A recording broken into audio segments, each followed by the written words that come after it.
Hello world, hello po mga kababayan ko. Kumusta po ang lahat? Awat loobin ng Diyos sa mabuti po tayong kalagayan. Andito po tayo ngayon sa ating paboritong kainan, ang Jack ng Dagupan City. At syempre, ang paborito po natin ay ang pansit, Gisado Bihon.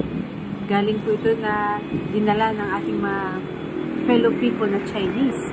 At ngayon, syempre, tuwing handaan, tuwing mayroon pong special occasion, di po naalis ang pansit dahil may kasabihan po tayo na ang pansit ay pampahaba ng buhay. Kain po tayo mga kababayan ko. Gusto niyo na po bang umuwi ng Pilipinas? At maraming pansit po dito. Kain po tayo mga kababayan ko. Maraming salamat po sa inyong lahat. Please subscribe to our channel, Filipino Life Stories and Filipino TV.